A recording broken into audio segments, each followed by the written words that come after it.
He called me his beautiful ornament, a delicate mind.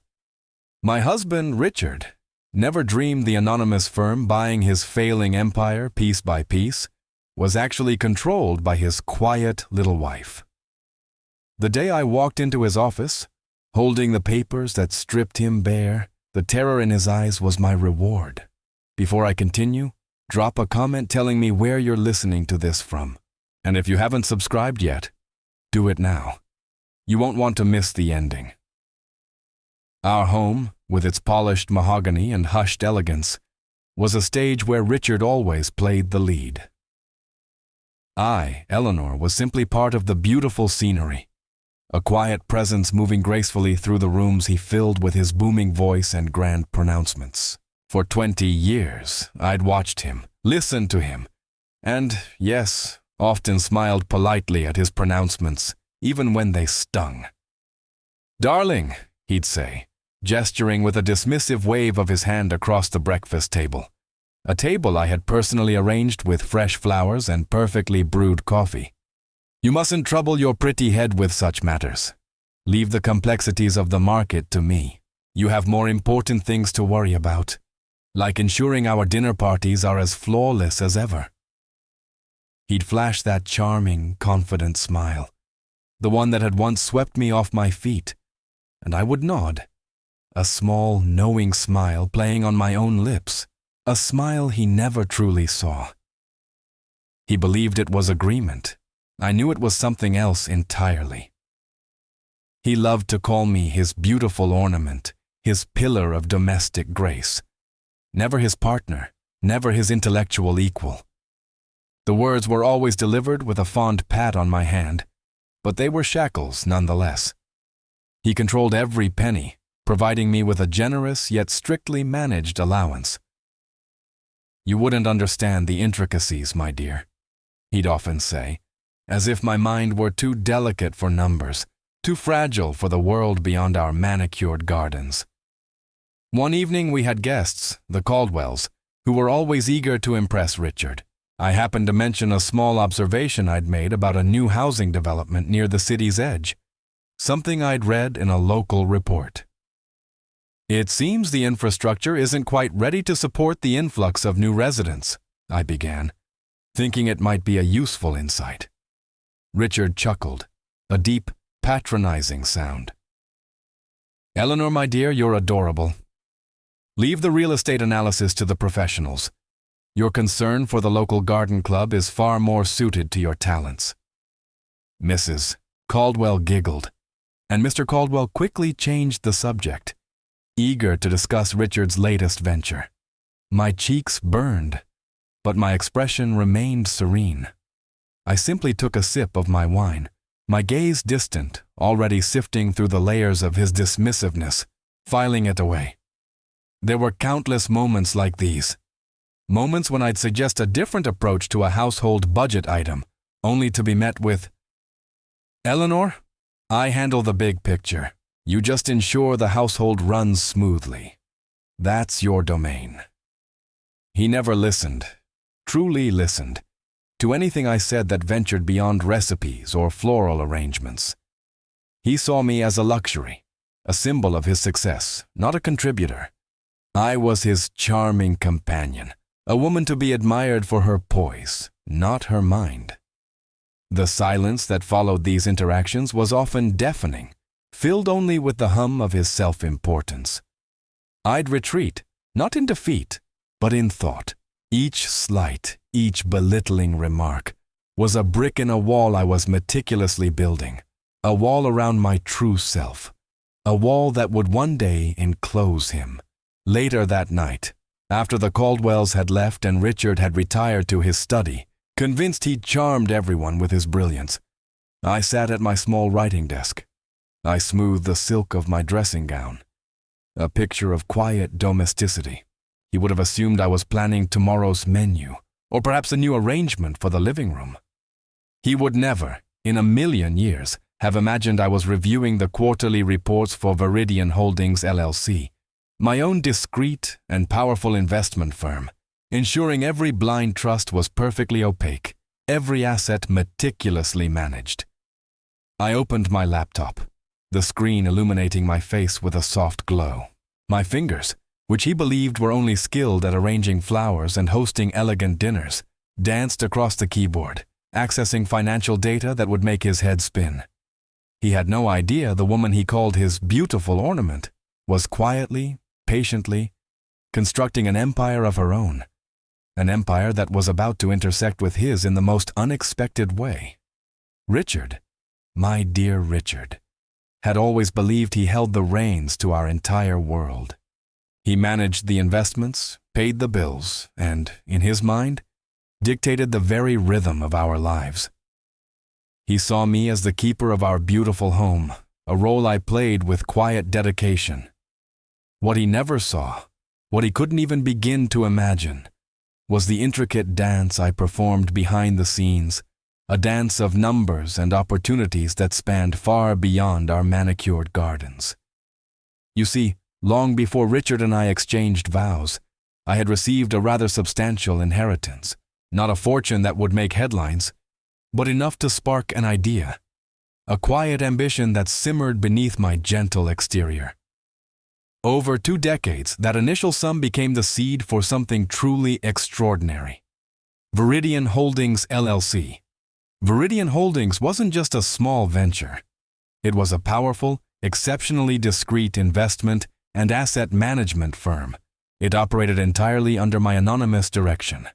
A secret world shielded by layers of blind trusts and a network of brilliant legal and financial professionals who reported only to me.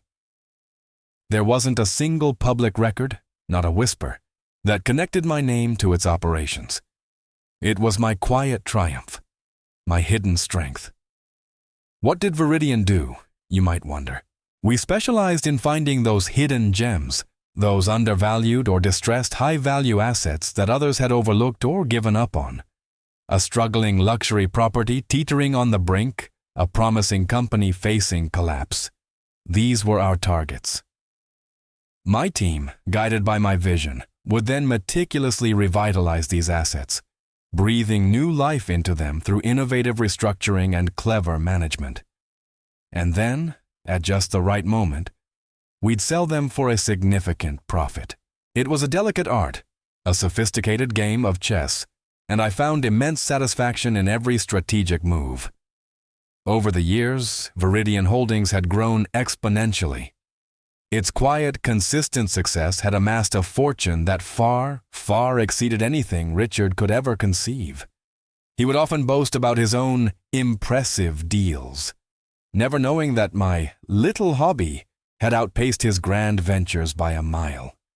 I maintained my unassuming persona, a gracious hostess, a devoted wife, while secretly navigating the complex currents of global finance.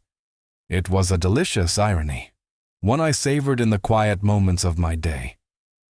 I remembered one afternoon, Richard was loudly recounting a recent business triumph to a group of his friends in the living room, his voice booming with self-congratulation. "It's all about vision, gentlemen, seeing what others miss," he declared, puffing out his chest.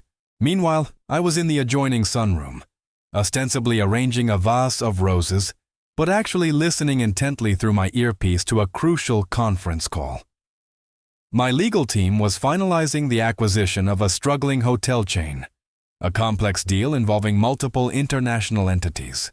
It was a significant undertaking, one that would add another substantial asset to Viridian's portfolio. "Excellent work, Mr. Davies," I murmured into the tiny microphone, my voice low and calm. "Please finalize the paperwork by morning. I expect to see the transfer complete before noon." I pressed a button, ending the call, and then, with a practiced ease, selected another rose for the vase. Richard's laughter echoed from the living room, oblivious. "Eleanor, my dear, could you perhaps fetch us another round of those delightful lemonades?" he called out, his voice full of casual command. I smiled, a genuine private smile, and walked into the living room ready to serve, a multi-million-dollar deal freshly sealed, while my husband remained entirely unaware that the woman he called his beautiful ornament was, in fact, quietly acquiring an empire. The evening began like any other, Richard settling into his favorite armchair by the fireplace, a glass of amber liquid in his hand. I was arranging a small bouquet of white lilies on the mantelpiece, their delicate scent filling the quiet room. He cleared his throat, a sound that always signaled something important, usually about his latest business venture or a new acquisition. But this time, his tone was different, softer, almost practiced. "Eleanor, my dear," he began, his gaze fixed on the dancing flames. "We need to talk." I turned, a lily held gently in my hand, and offered him a serene smile. "Of course, Richard. Is everything all right?" I knew, of course, that it wasn't. The small cracks in his carefully constructed facade had become more noticeable lately, though he tried desperately to hide them. He took a slow sip of his drink. "Our life together. It's been a good run, hasn't it? Comfortable, predictable." He paused, as if expecting me to agree, to perhaps shed a tear. I simply waited, my expression unchanged. "But I've come to realize that we've grown apart. Our paths, Eleanor, they're simply no longer aligned." He was telling me he wanted a divorce. My heart, which had once ached for his affection, now felt a peculiar stillness. It wasn't grief I felt, but a cold clarity, like the first crisp day of autumn. "I've given this a great deal of thought," he continued, his voice gaining a touch of its usual self-importance. "And I want to assure you, I intend to be very generous. You won't have to worry, not for a moment. I'll make sure you're well taken care of." He looked at me then, a patronizing glint in his eyes, as if presenting a gift to a beloved, but simple, pet. "I've consulted with my attorneys, naturally," he went on, oblivious to the quiet storm brewing beneath my calm exterior. "They've drawn up a proposal, a very fair proposal, all things considered. It will allow you to maintain your lifestyle, perhaps even keep the house if you wish. You'll have enough to continue your little hobbies, your garden club, your charities. You won't have to concern yourself with any financial complexities. I'll handle all of that. As always." He spoke as if he were bestowing a great kindness upon me, a fragile creature incapable of fending for herself. He truly believed he was offering me salvation, a safe harbor from the stormy seas of the real world. He saw my quiet nature as a sign of dependence, my gentle demeanor as a testament to my lack of ambition. He never once considered that the woman he was so magnanimously taking care of was already a formidable force, quietly navigating financial currents far deeper and more treacherous than he could ever imagine. I put the lily in the vase, adjusting it just so. Then I turned back to him, a soft, almost wistful smile on my lips. "Richard," I said, my voice barely above a whisper, "that is remarkably thoughtful of you. Truly. I appreciate your concern for my future." I took a step closer, my eyes meeting his, and for a fleeting moment I saw a flicker of surprise in his gaze, perhaps at my lack of tears, my unexpected gratitude. "You've always been so good at handling the practicalities," I continued, my voice warm and sincere, though a hidden meaning shimmered beneath each word, a meaning he couldn't possibly discern. "It's a great relief to know I won't have to trouble my head with such things." I even managed a small appreciative nod. He relaxed, a smug satisfaction spreading across his face. He had expected a scene, perhaps a tearful plea, certainly not this gentle, almost grateful acceptance. He had, in his own mind, managed the divorce as deftly as he managed his business deals. "Now, if you'll excuse me," I said, glancing at the antique clock on the mantelpiece.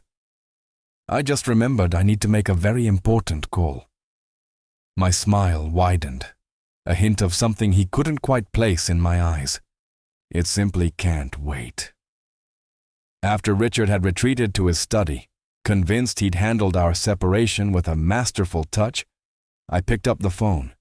It was late, But my team at Viridian Holdings was always available, always discreet. "Mr. Davies," I said, my voice soft but firm, "I have some new instructions regarding the accounts associated with Richard Vance. Effective immediately, all automatic payments for his personal credit line, his various club memberships, and his vehicle lease should be discontinued." I paused, letting the words sink in. "And please, ensure that no direct communication from Viridian Holdings or any of its subsidiaries reaches him. All changes should appear to originate from the respective institutions themselves."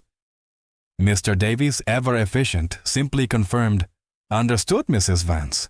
It will be done." It was quite amusing, really, to watch the small, carefully placed dominoes begin to fall. Richard, who prided himself on his impeccable financial standing, was about to discover the hidden threads that had quietly sustained his lavish lifestyle, threads he never knew I controlled.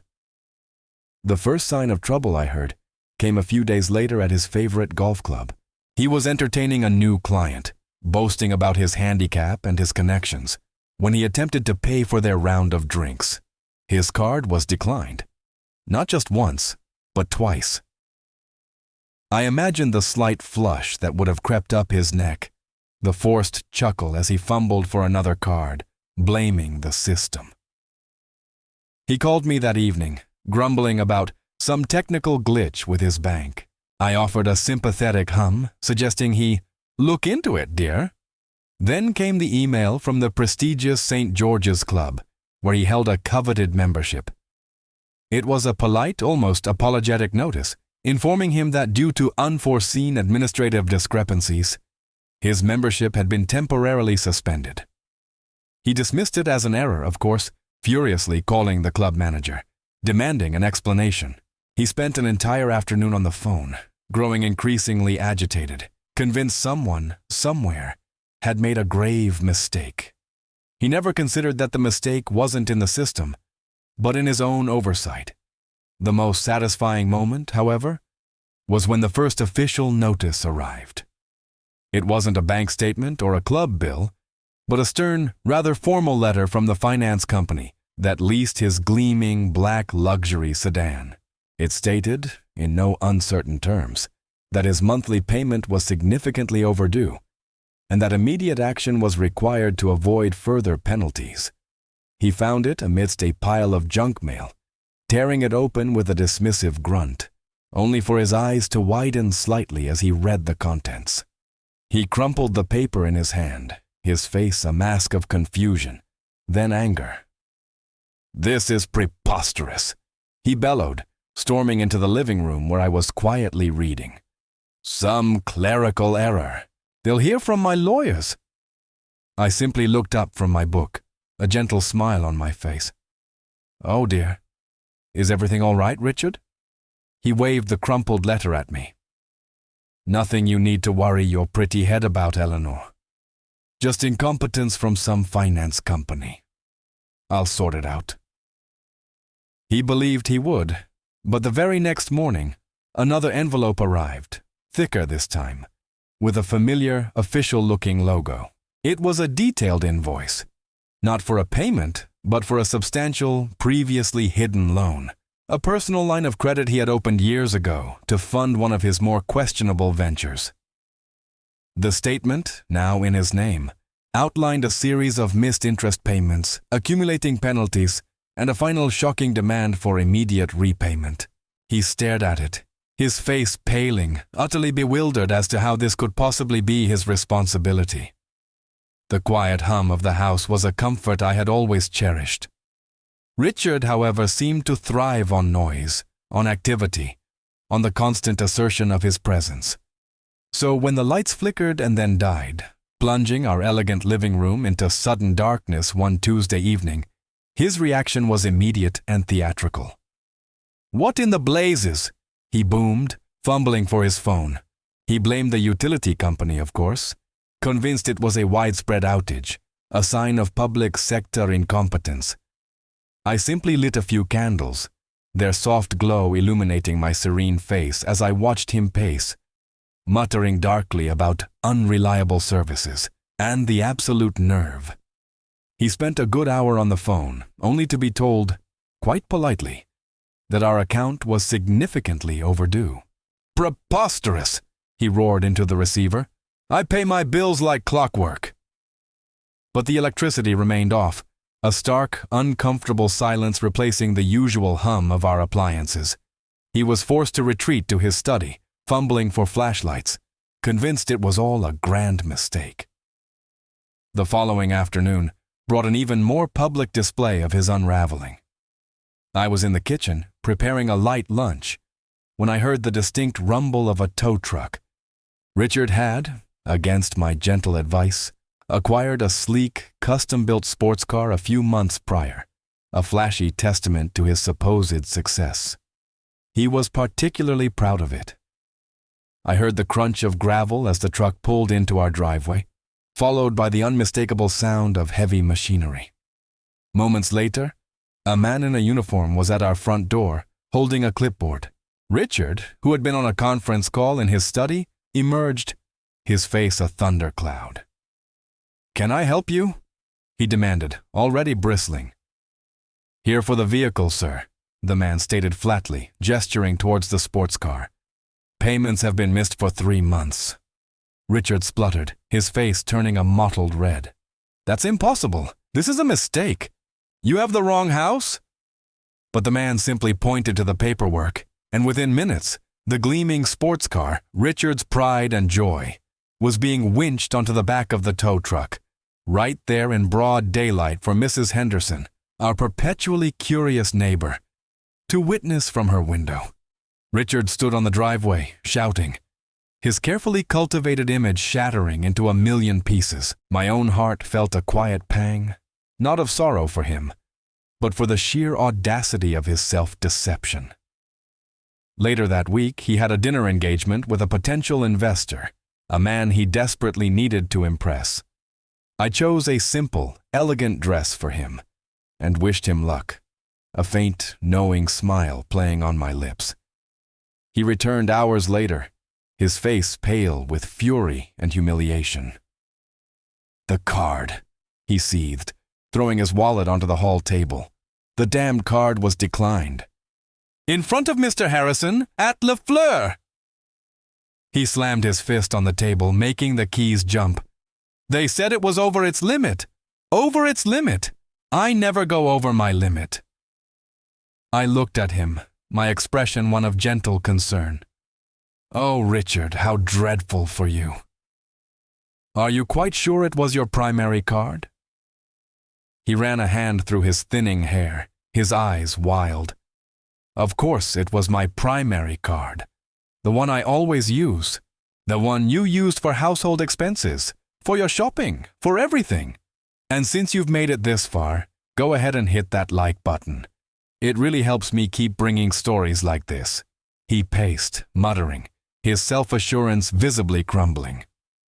Then, he stopped dead in his tracks, his eyes narrowing, a dawning, terrible realization slowly spreading across his features. He stared at me, truly stared at me. For the first time in years, his gaze piercing, desperate. "Those accounts," he whispered, his voice hoarse. "The electricity, the car lease, that credit card. They weren't my accounts, were they? They were the ones you managed, Eleanor. The ones you kept track of. The ones you always assured me were under control." His voice rose, tinged with a chilling fear. You cut me off, didn't you? You cut me off from everything." The silence in the hall was deafening, broken only by the frantic beating of his own heart, a sound I could almost feel. He looked utterly lost, utterly stripped, finally seeing the quiet architect of his undoing. The following morning, Richard found me in the sunroom, tending to my orchids. The soft light filtered through the glass, illuminating dust motes dancing in the air, creating an almost ethereal calm. He entered, not with his usual booming confidence, but with a hesitant shuffle, his shoulders slightly slumped. His tie was loosened, and his hair, usually so meticulously styled, was a little disheveled. "Eleanor," he began, his voice softer than I had heard it in years, tinged with a raw vulnerability that was startling to witness. We have a problem." I turned, a small watering can in my hand, my expression one of gentle concern. "Oh, Richard." "What is it, dear?" He ran a hand through his hair, avoiding my gaze. It's worse than I thought. Much worse. Those administrative oversights, they're not oversights. It seems my accounts, my primary business accounts, are frozen. Temporarily, of course. A misunderstanding with the bank. He tried to sound authoritative, but the tremor in his voice betrayed him. "Oh, how dreadful for you," I murmured. Genuinely. I knew the extent of his financial unraveling, but hearing him admit even a fraction of it was a new experience. He finally looked at me, his eyes wide and a touch desperate. I need immediate capital, Eleanor. Just a bridge. A temporary injection to sort this all out." He took a step closer, his voice dropping to a near whisper. "You have friends, dear. Powerful women. Influential families. Surely you could make a few calls? Discreetly, of course. Explain the situation. Ask for a short-term loan, perhaps? Just until I get my affairs in order." I considered his words, a faint, almost imperceptible smile touching my lips.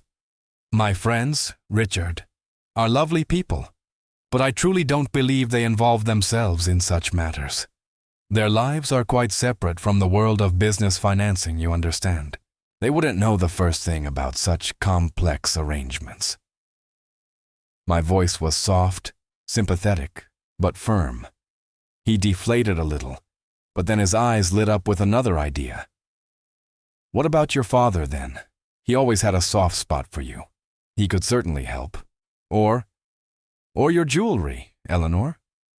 That sapphire necklace from your grandmother, the emerald earrings. They're worth a fortune. We could pawn them just for a short while. Get the funds we need, and I promise I'll buy them back for you, with interest, as soon as this is all sorted." I placed the watering can down with a soft thud.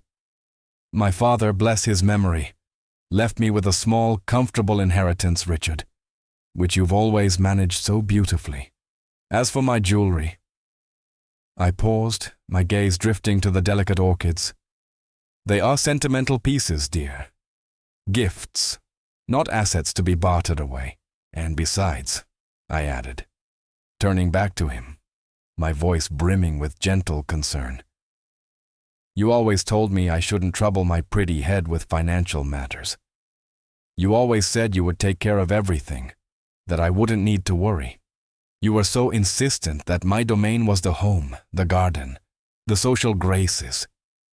He stared at me, his mouth slightly open, a flicker of confusion, then dawning frustration, clouding his eyes. He had used those very words against me for years, dismissing my intellect, my capabilities. Now they were being gently, kindly turned back on him.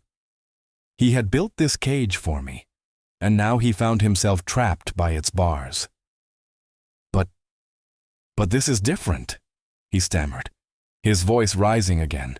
"This is an emergency. You can't just sit there and do nothing." I met his gaze, my eyes calm and clear. "Richard, I am simply trusting in your capabilities, as I always have. You are the businessman, the one who understands these complexities. I have full faith that you will find a way, just as you always do." I offered him a reassuring smile, a gesture of unwavering belief in his abilities, a belief he no longer seemed to possess himself. He stood there for a long moment, the color draining from his face, his mind visibly churning, trying to reconcile my gentle words with the stark reality of his situation. He looked utterly bewildered, unable to comprehend why the woman he had always controlled, always underestimated, was now so utterly unhelpful, yet so perfectly, devastatingly kind. He shook his head slowly, a deep sigh escaping his lips, and without another word, he turned and left the sunroom, leaving me alone with my orchids and my quiet, blossoming satisfaction. He didn't know it yet, but the real game was only just beginning. Richard had always been a man of grand gestures, but lately, his gestures were those of a drowning man, flailing for a lifeline. The carefully constructed world he'd built, brick by boastful brick, was crumbling around him, and he, the self-proclaimed master builder, was utterly bewildered by the debris. I watched him, quietly, from the periphery, a serene observer as his carefully placed dominoes continued their relentless fall. He spent his days in his study, the door often ajar, his voice ranging from furious shouts to desperate pleas on the phone. He was chasing down every lead, every favor, trying to secure new funds, convince old partners, or simply understand why his vast network seemed to be dissolving before his eyes. He still believed it was a series of unfortunate coincidences, a run of bad luck, or perhaps the machinations of some faceless, unknown adversary. He never once considered that the adversary might be wearing an apron and tending to her orchids. Then came the letter. It arrived in a plain, cream-colored envelope, tucked discreetly among the usual bills and junk mail. I saw it on the hall table, its presence almost singing a quiet song of victory to me. I knew what it was, of course. I had orchestrated its delivery, timed it to perfection. It was from Viridian Holdings LLC, and it concerned his largest, most critical debt, the one tied to his struggling real estate development, the very foundation of his current wealth, and his dwindling reputation. Richard found it later that afternoon, his face already etched with worry. He tore it open with a frustrated grunt, his eyes scanning the contents. I watched from the doorway of the living room, pretending to dust a porcelain figurine. His brows furrowed, then lifted in surprise, then narrowed in a frown of deep confusion. Viridian Holdings LLC. The name meant nothing to him.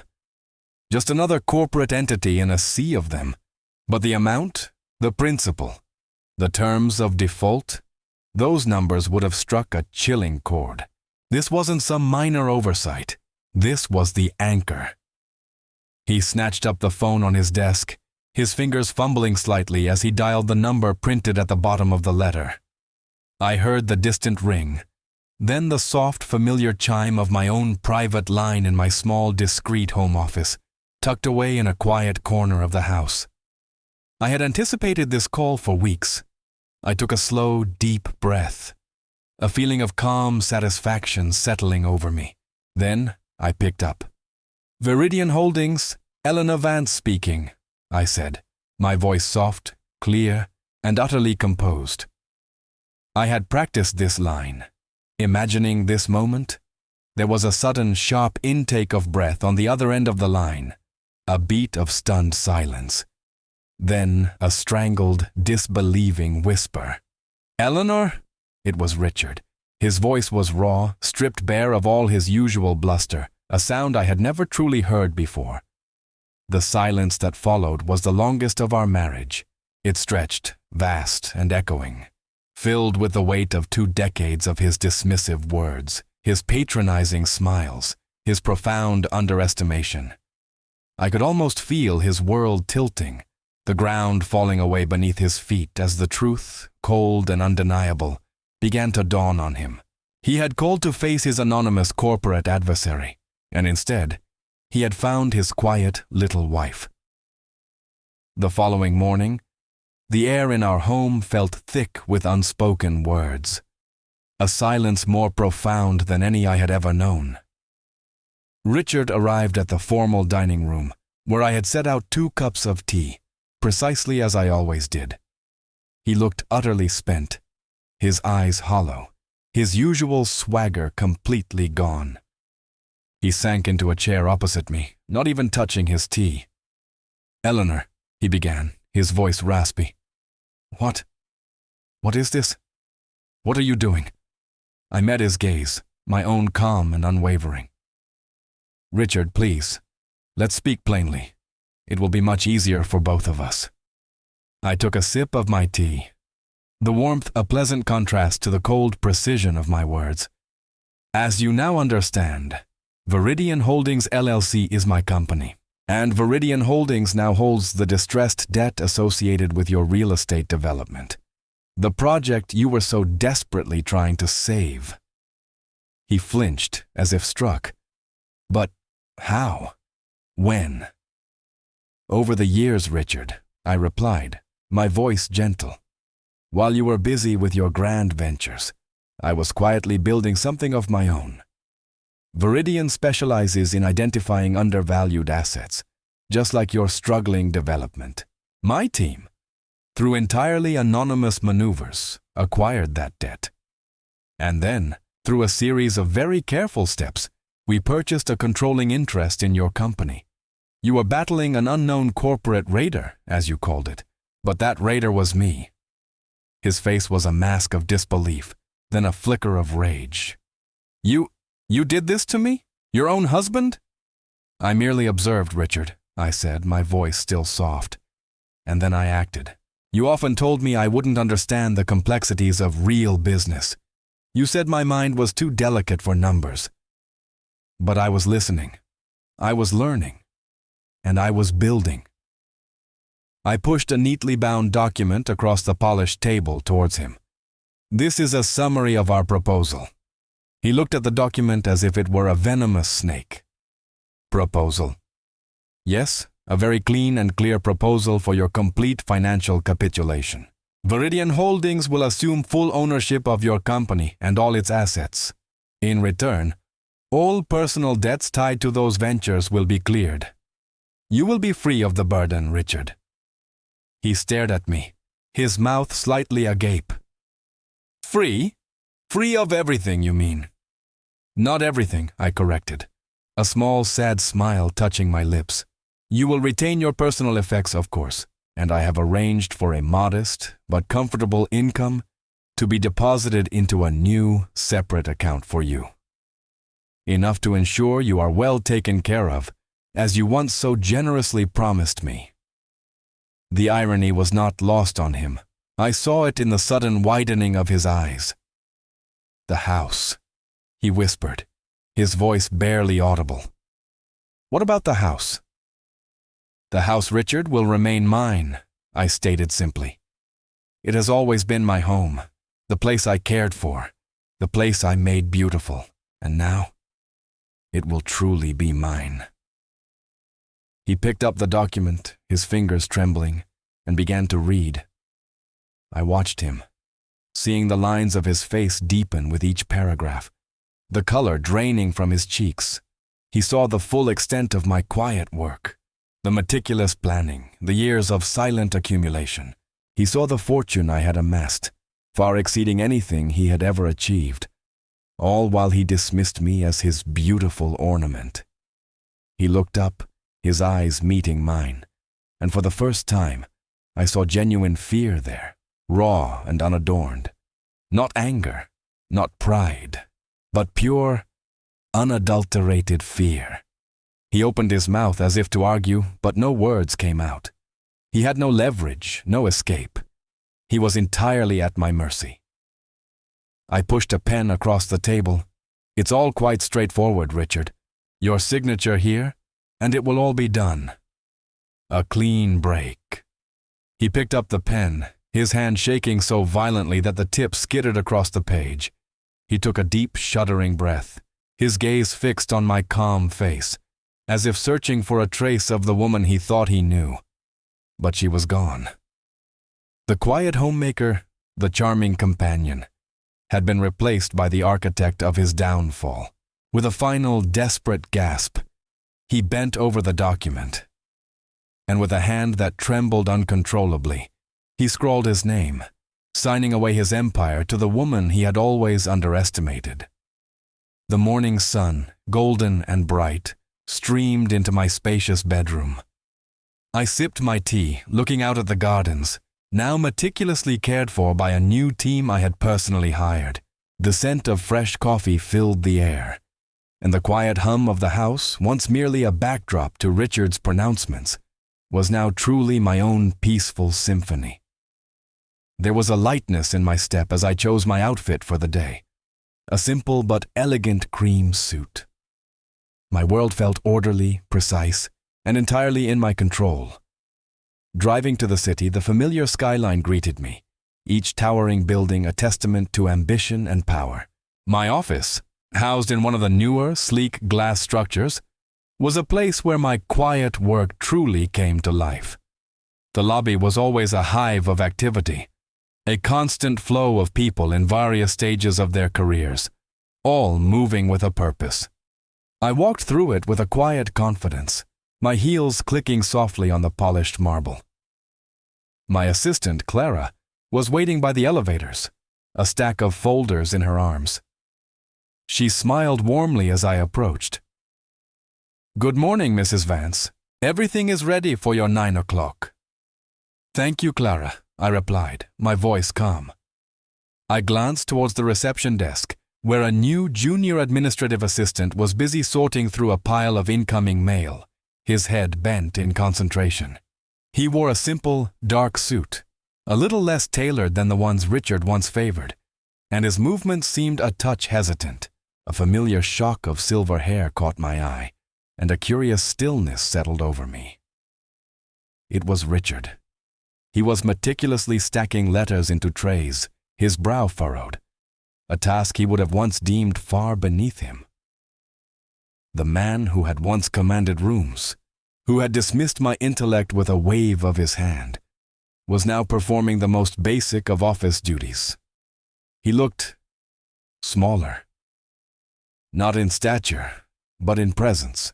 The bluster was gone, replaced by a quiet, almost defeated focus on the task at hand. His expensive watch, a gift from me years ago, was still on his wrist, a poignant reminder of a life he no longer led. He didn't see me at first. He was too engrossed in separating the inter-office memos from the general correspondence. My mind drifted back to all those years. The casual dismissals, the patronizing smiles, the way he had always assured me he would take care of everything. He had certainly taken care of everything in his own way, by unwittingly handing it all over to me. As I reached the elevator bank, I paused, allowing Clara to step ahead. Richard finally looked up, perhaps sensing a presence, or perhaps just needing a moment to stretch his neck.